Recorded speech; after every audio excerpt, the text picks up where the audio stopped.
Додека јавноста ги очекува новите имиња на американската црна листа, амбасадорката Анџела Агелер ги повикува политичките елити да се вклучат во решителна борба против корупцијата. Прашање кое за Македонија е горлив проблем поради што младите се заминуваат од земјава.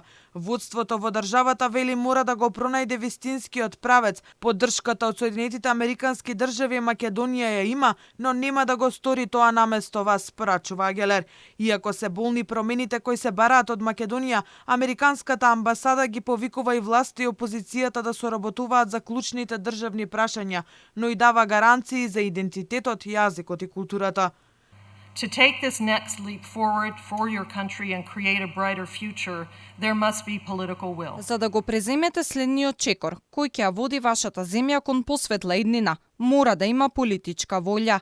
Во секоја држава за одредени важни одлуки потребно е власта и опозицијата да работат заедно, да ја тргнат настрана политиката и да го сторат она што е добро за граѓаните.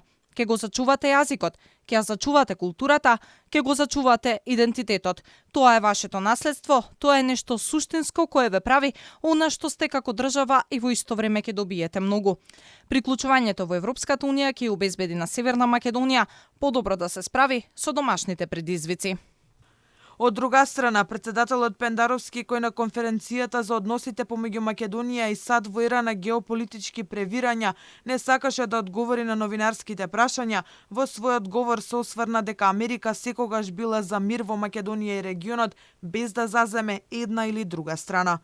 Соединетите Американски држави никогаш не биле проалбански, никогаш не биле антимакедонски во своето постапување во регионот, секогаш ги следеле своите национални интереси, а реков да повторам, нивен национален интерес е Балканот да биде стабилен и каква Македонија ги интересира. Два-три елементи од тоа. Прво ги интересира Македонија да остане во овие граници, да не се менува и нашите и другите регионални граници, по падот на Југославија, тоа е. Второ, Македонија да биде демократија, не да биде автократија или да оди кон диктатура, и Македонија да биде функционална мултиетничка демократија. Американската амбасадорка признава дека македонските граѓани направиле многу жртви и компромиси, но според неа тоа се исплатило со оглед на статусот на земјава во меѓународната заедница.